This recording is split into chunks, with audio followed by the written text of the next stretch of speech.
Hello students, I am Vikas Mane from Devchand College. Students, do you know the format of activity sheet? How many sections are there? How many questions are there? So, let us study the format of activity sheet. Before going to study, I would like to request you, please subscribe my channel, like and share it also. So, let us study.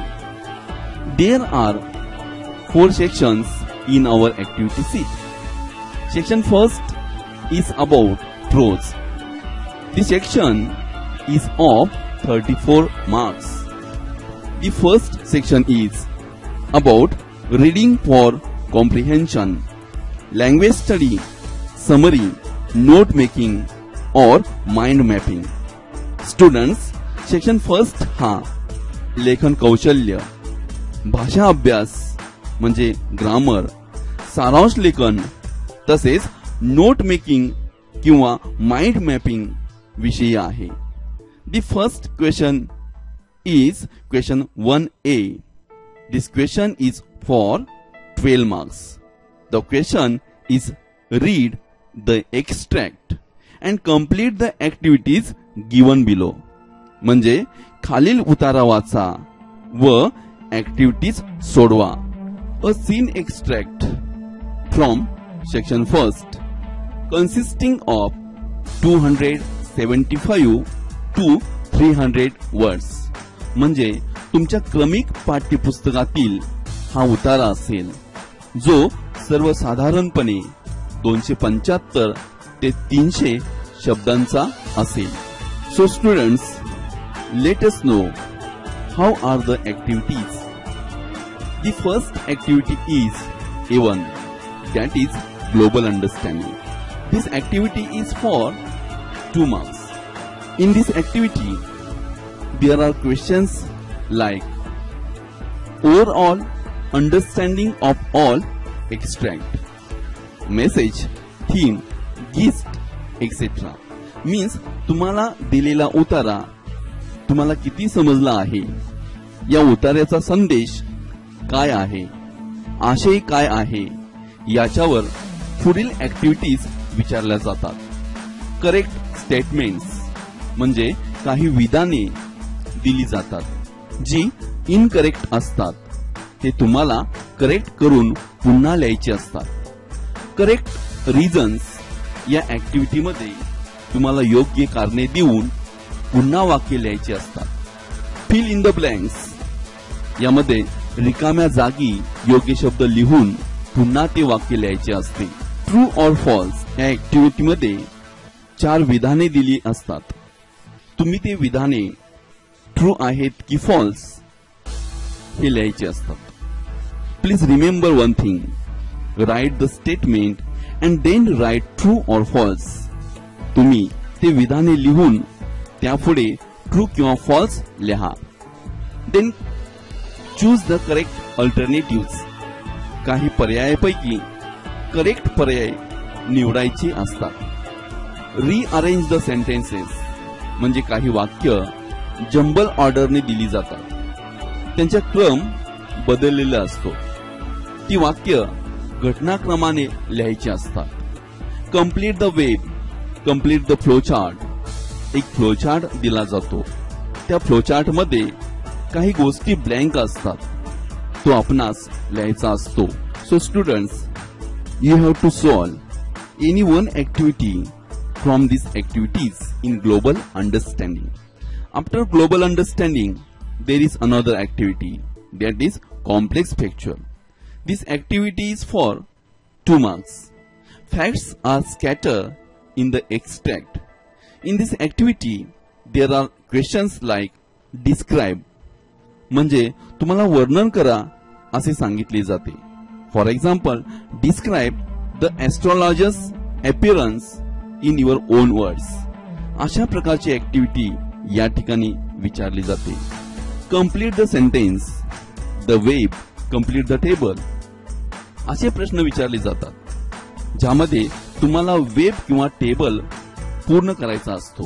So students, you have to solve any one activity from these activities in complex factual. After complex factual activity, there is another activity, that is inference, interpretation, analysis. This activity is for 2 marks. In this activity, first is inference. In that there is deduce, means तुम्हाला माहित असलेल्या वास्तविकावरून मत बनविणे, अंदाज करणे. Then guess means तर्क करणे. Infer निष्कर्ष काढणे. अशा प्रकारचे प्रश्न विचारले जातात. Interpretation, what do you understand after reading the extract. तुम्हाला उतारा वाचून काय समजले, असा प्रश्न विचारला जातो. Analysis, web flowchart. दिलेला वेब किंवा फ्लोचार्ट पूर्ण करा असं सांगितलं जातं. कंप्लीट द टेबल, एक टेबल दिला जातो, तो तुम्हाला पूर्ण करण्यास सांगितले जाते. सिलेक्ट अल्टरनेटिव्ह, दिलेल्या पर्यायापैकी योग्य पर्याय निवडण्यास सांगितला जातो. So in this way you have to explain or guess the reasons in this activity. After inference activity, there is another activity, that is personal response. This activity is for 2 marks. In this activity, there are questions like give your opinion. तुम्हाला तुमचे मत लिहायचे असते. यामध्ये expressing views, opinions, ideas, तुमच्या कल्पना सांगायच्या असतात. Similar situations, self experience, agree और डिसऍग्री. तुम्ही दिलेल्या विधानाशी तुम्ही सहमत आहात की नाही व त्याची कारणे सांगायची असतात. Suggestions, solutions, remedies, give reasons, effect, comment etcetera. म्हणजे तुम्हाला त्या समस्येवर उपाय, मार्ग सुचवायचा असतो. So students, you have to give your personal response in this activity. After personal response there is another activity, that is language study. This activity is for 2 marks. 2 activities of 1 mark each. विद्यार्थी मित्र हो, language study मध्ये ग्रामरची 2 questions विचारले जातात, जी प्रत्येकी 1 गुणांसाठी असतो. पिक out the correct alternative, म्हणजे एक विधान दिले जाईल, त्याला पर्याय दिले जातील, त्यातील योग्य पर्याय निवडावा लागेल. Do as directed, transformation, edit etcetera. म्हणजे change the voice, as soon as, not only but also, change the degree. अशा स्वरूपाचे ग्रामरचे प्रश्न विचारले जातात. So students, you have to solve grammar sentences in this activity. After language study there is another activity, that is A6 vocabulary. This activity is also for 2 marks. In this activity, there are questions like word register, crossword, puzzle, word puzzle, fill in the blanks. यामध्ये शब्दकोळे दिले जाते किंवा रिकाम्या जागी योग्य शब्द लिहिण्यास सांगितला जातो. सिनोनिम्स, अँटोनिम्स, समानार्थी शब्द, विरुद्धार्थी शब्द विचारले जातात, जे उतार्यामध्ये असतात. Find out the related words, च्या संबंधित असणारे शब्द उतार्यामधून शोधावे लागतात. Match the words with their meanings, त्या शब्दाचा अर्थ असणाऱ्या शब्दाशी जोड्या जुळवा. अशा प्रकारचे प्रश्न या ऍक्टिव्हिटी मध्ये विचारले जातात. You have to solve such type of activities in this question. In this way, there are 6 activities in question number 1A. There are 12 marks for this question. After question 1A, there is question 1B. This activity is about non-textual language study. This activity is for 4 marks. Question B1 is do as directed or transformation of sentence. This question is for 3 marks. विद्यार्थी मित्र हो, या activity मध्ये ग्रामरची 3 वाक्य विचारली जातात. जे ग्रामरचे topic question number 1A5, question number 2A5 मध्ये विचारले जातात ते टॉपिक वगळून विचारले जातात. So students, this question B1 is for 3 marks. There is another question B2. Spot the error. This question is for 1 mark. यामध्ये एक वाक्य विचारतात ज्यामध्ये काही चुका असतात, ज्या आर्टिकल्स, टेन्स, प्रिपोजिशन शी संबंधित असतात. त्यात आपणास योग्य तो बदल करून ते वाक्य पुन्हा करेक्ट लिहायचे आहे. Then you will get 1 mark for this activity. In this way, this question 1B is for 4 marks. Question 1A is for 12 marks. Question 1B is for 4 marks. 12 plus 4 is equal to 16 marks. Please remember, question 1 is for 16 marks. After question number 1, there is question number 2. Read the extract and complete the activities given below. म्हणजे खालील उतारा वाचा आणि activities पूर्ण करा. An unseen extract from section number 1 consisting of 275 to 300 words. म्हणजे तुम्हाला या ठिकाणी 275 ते 300 शब्दांचा एक उतारा दिला जाईल जो तुमच्या पाठ्यपुस्तकातील नसेल, म्हणजे तो अनसीन असेल. In this question, there are same activities that we discuss in question number 1A. The first activity is global understanding. It is for 2 marks. The next activity is complex factual. It is for 2 marks. The next activity is inference, interpretation, analysis. It is for 2 marks. After that, there is another activity A4, that is personal response. It is for 2 marks.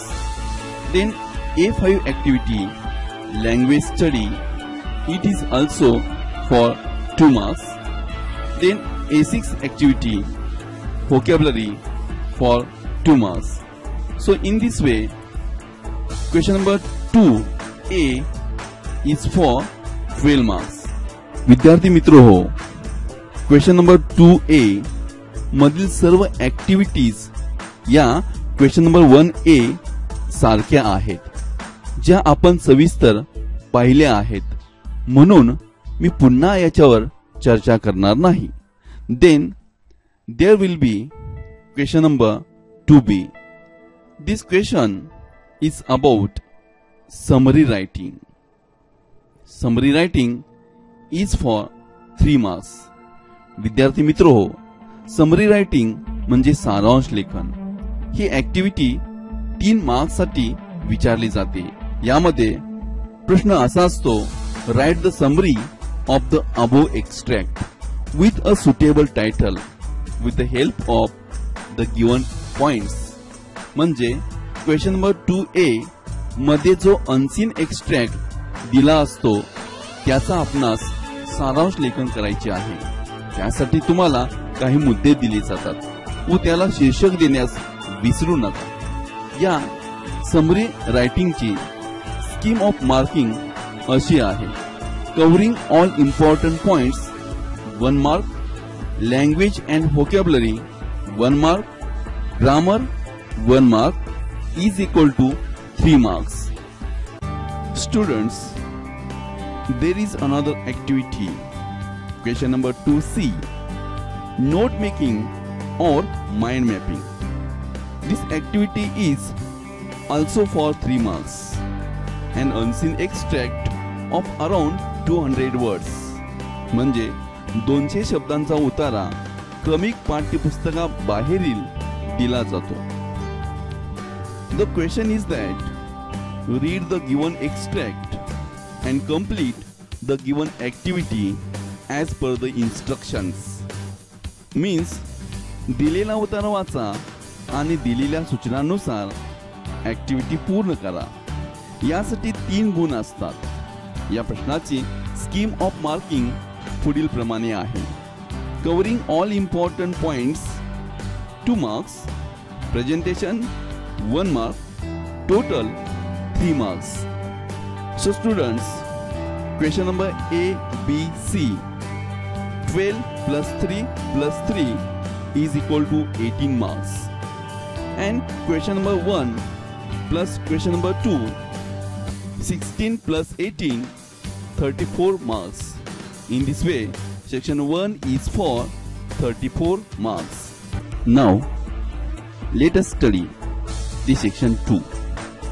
The section 2 is about poetry and appreciation. The section is for 14 marks.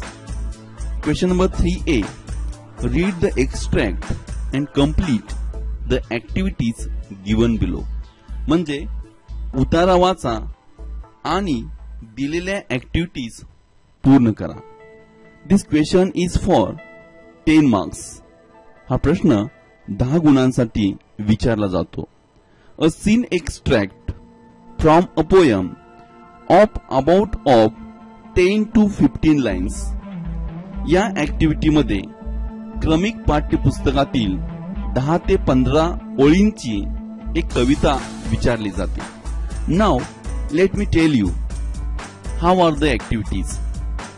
The first activity is A1, global understanding or complex picture. This activity is for 2 marks. The questions are like true or false. यामध्ये तुम्हाला विधाने दिली जातील. ती पुन्हा तुम्ही लिहून त्यापुढे ट्रू और फॉल्स लिहिणे अपेक्षित आहे. यासाठी 2 गुण असतात. Choose the correct alternatives. दिलेल्या पर्यायापैकी योग्य पर्याय निवडा. Rearrange the sentences. दिलेली वाक्य घटनाक्रमाने पुन्हा लिहा. कंप्लीट द वेब और फ्लोचार्ट. यामध्ये एक वेब किंवा फ्लोचार्ट दिलेला असतो. त्यामध्ये काही गोष्टी ब्लँक रिकामे असतात. तुम्ही त्या पूर्ण करायच्या असतात. Give the central idea of the extract. या ठिकाणी कवितेची मध्यवर्ती कल्पना विचारली जाते.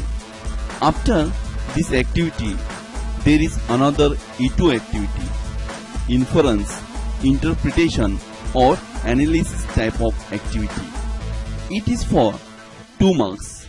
There are questions on understanding of the poem and the questions like explain. यामध्ये कवितेतील एक लाईन दिली जाते व ती स्पष्ट करण्यास सांगितली जाते. Give the theme. कवितेची थीम विचारली जाते. Choose the correct alternatives. दिलेल्या पर्यायापैकी योग्य पर्याय निवडण्यास सांगितला जातो. So after this activity there is another activity A3 activity, personal response. It is for 2 marks. यामध्ये तुमचे वैयक्तिक मत विचारले जाते. ही ऍक्टिव्हिटी 2 गुणांसाठी असते. There are questions like give your opinions, ideas, views.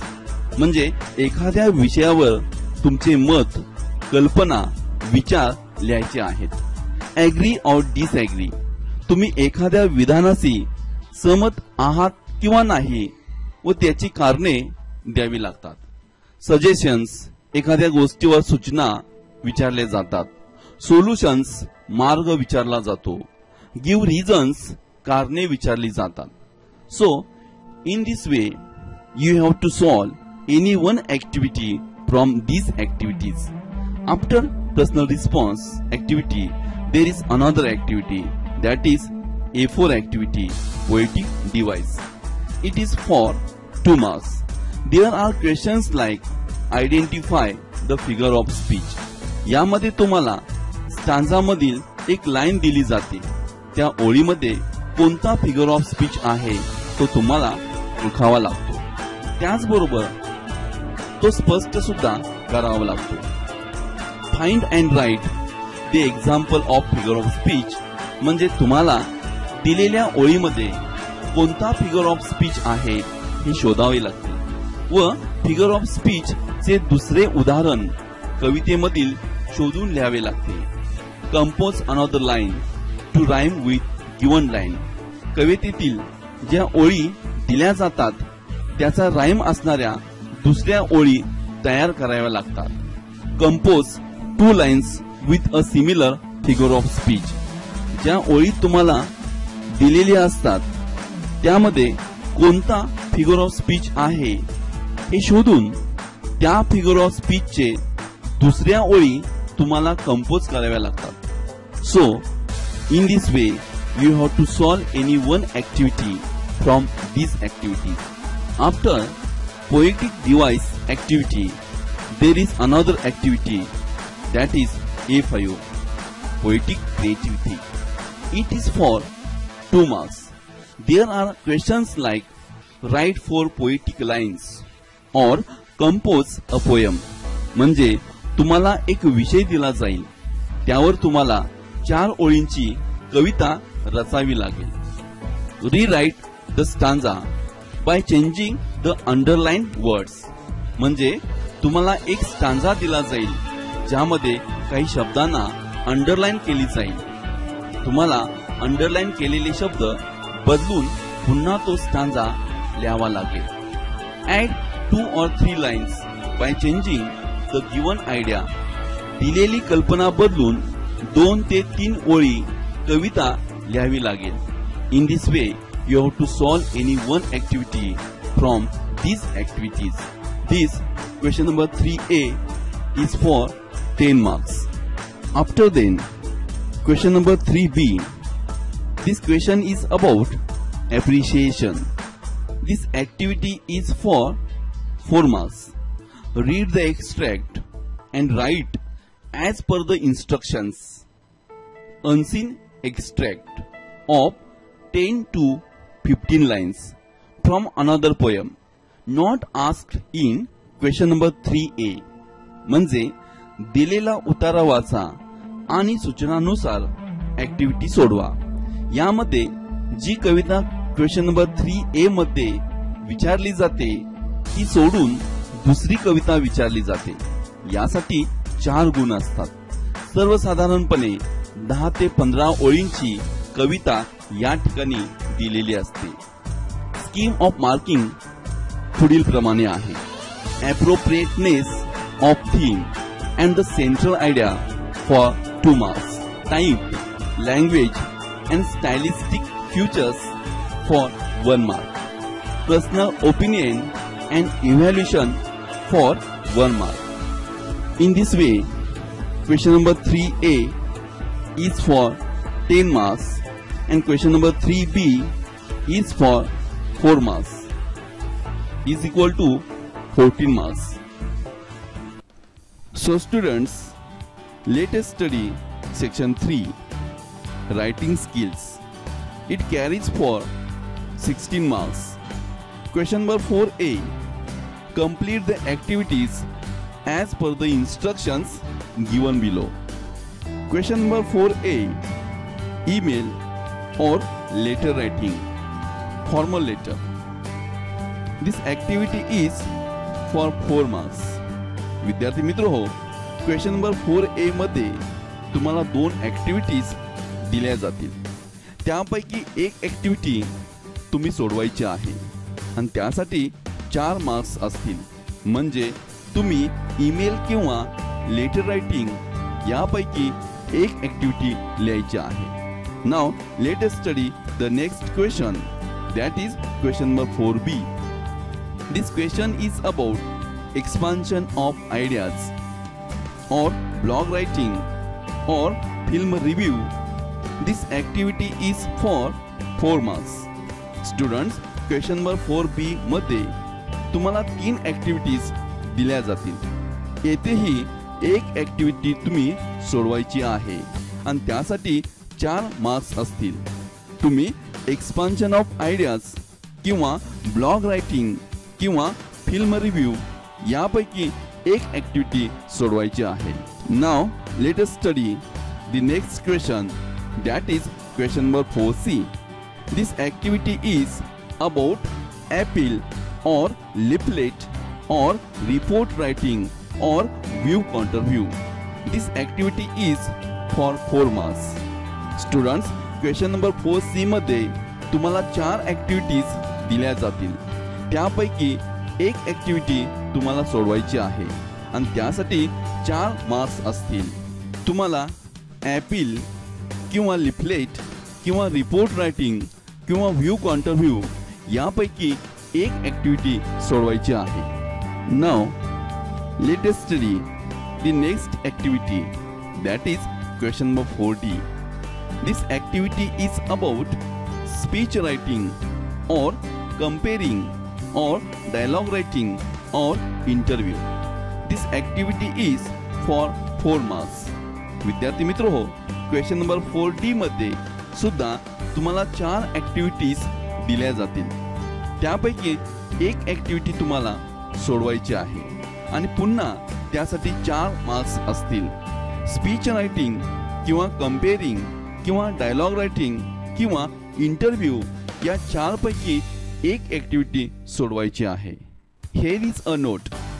In question 4 A, B, C and D, paper setter should frame activities on all types in each set as options. Students are required to attempt any one activity from each set. म्हणजे परीक्षेमध्ये question number 4 A, B, C आणि D मध्ये सर्व activities तुम्हाला दिल्या जातील.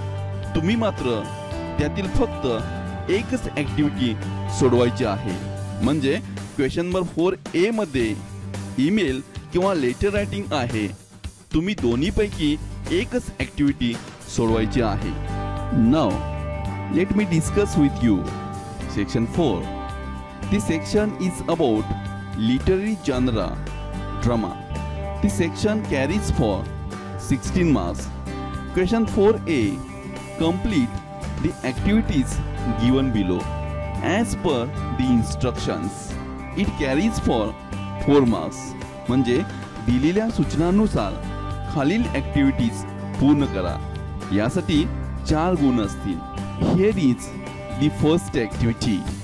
Question 1, activities on history of English drama. It carries for 2 marks. या ठिकाणी विचारल्या जाणाऱ्या ॲक्टिव्हिटीज या हिस्ट्री ऑफ इंग्लिश ड्रामा या घटकावर विचारल्या जातील. यासाठी 2 गुण असतील. The second activity is that activities on history of English drama. It carries for also 2 marks. या ठिकाणी विचारल्या जाणाऱ्या ॲक्टिव्हिटीज या पुन्हा हिस्ट्री ऑफ इंग्लिश ड्रामा या घटकावर विचारल्या जातील. यासाठी 2 गुण असतील. Now let me tell you how are the activities.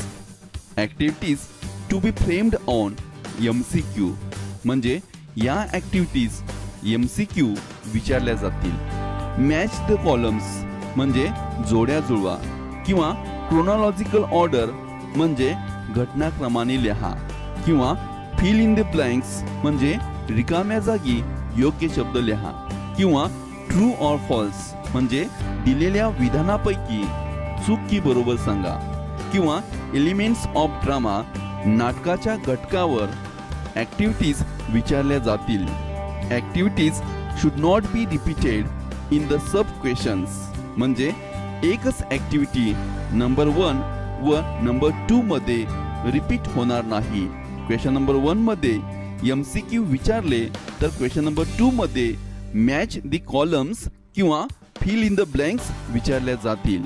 Please note activities in question 5A should be framed on textbook content unit 4.1 history of drama. विद्यार्थी मित्र हो, एक गोष्ट लक्षात ठेवा, क्वेश्चन नंबर 5A मध्ये ज्या ऍक्टिव्हिटीज विचारल्या जातील त्या फक्त युनिट 4.1 मधील हिस्ट्री ऑफ ड्रामा मधूनच विचारल्या जातील. After question number 5A, let us study the next question, question number 5B. Answer in about 50 words to the questions given below. It carries for 4 marks. म्हणजे खालील प्रश्नांची उत्तरे सर्वसाधारणपणे 50 शब्दात लिहा. यासाठी 4 गुण असतील. Questions to be framed on elements such as plot or structure or theme or setting or language or character.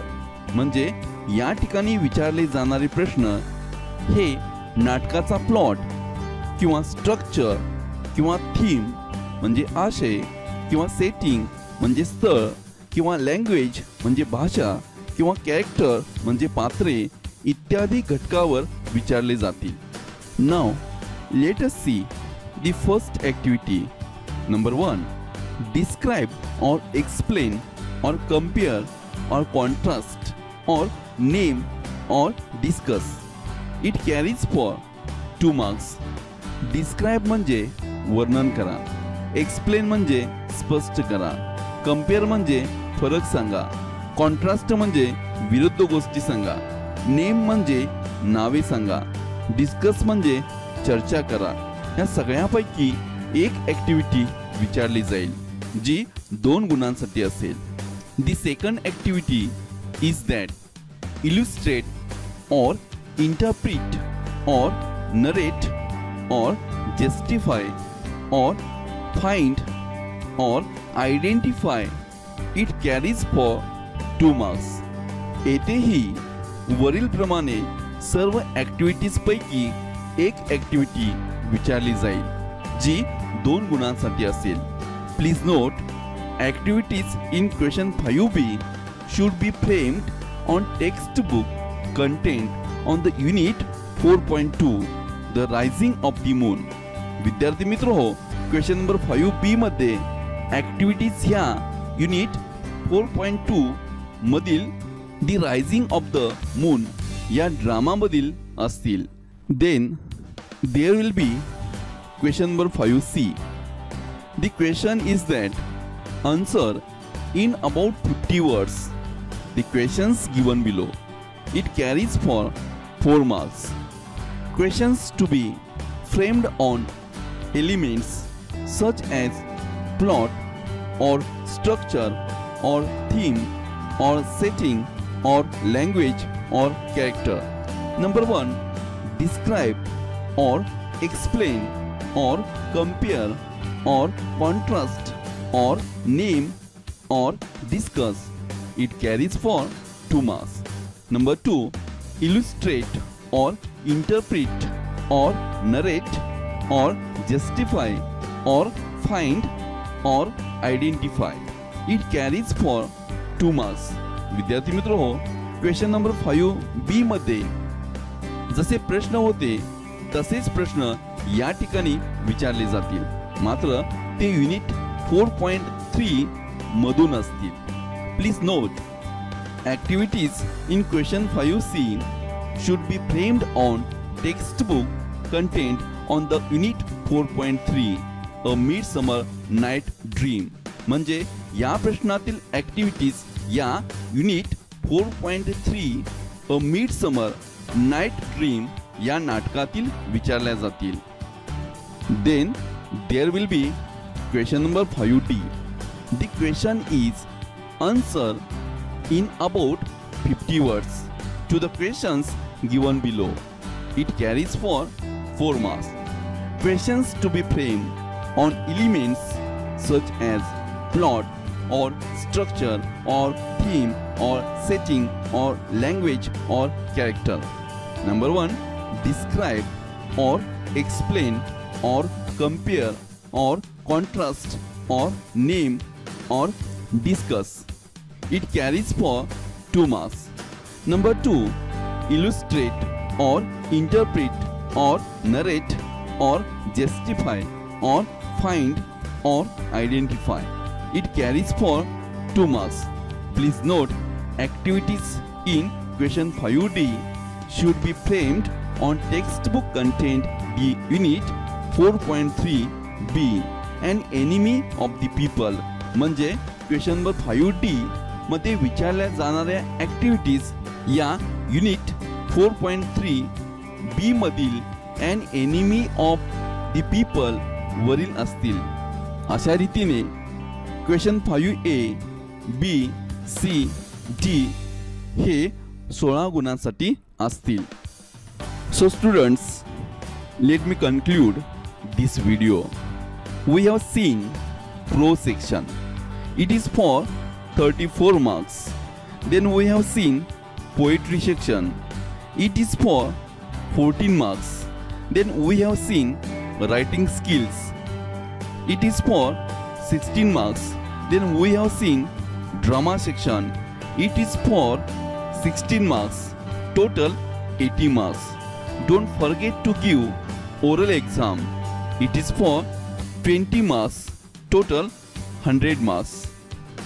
So students, best of luck for your exam. Thank you for watching my video.